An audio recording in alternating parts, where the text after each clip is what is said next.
Освен паниката кај левичарите низ светот ден по изборите во САД на кој победи Трамп, се крена и така нареченото слободно граѓанство и кај нас. Па така осамна колумни на либералните медиумски слуги, како на пример една со наслов «Трамп ја победи Америка», каде авторката напишала, цитирам, «Доналд Трамп ја победи Америка, каква што ја знаевме 6 децении».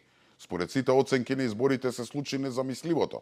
Американците избраа за председател осуден политичар кој заговараше државен удар. Затворен цитат.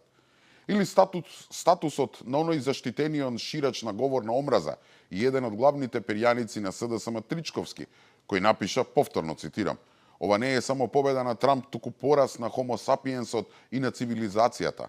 Тоа е пораз на Америка која ги губи нормите со кои се сметаше за лидер.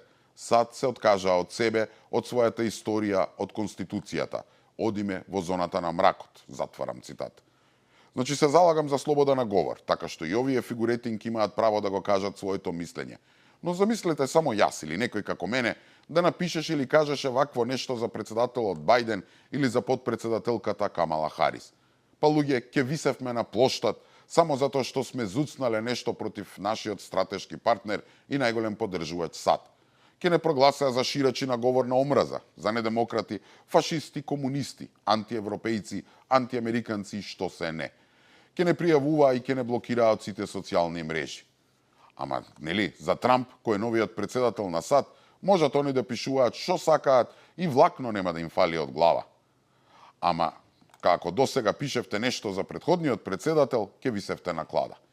Значи, ако сте како овие од самопрогласеното слободно граѓанство, кое со години цица и живее од разноразни грантови и илјадници евра кои ги добиваат за секакви проекти кои немаа врска во реалноста, можете да кажувате што сакате за Америка. Секој друг е фашист. Е па, драги мои, по победата на Трамп, бунарот, од каде што цицавте илјадници евра, се суши. Кутрите сега ќе треба да одат кај Елон Маск да му љакаат за некој грантче.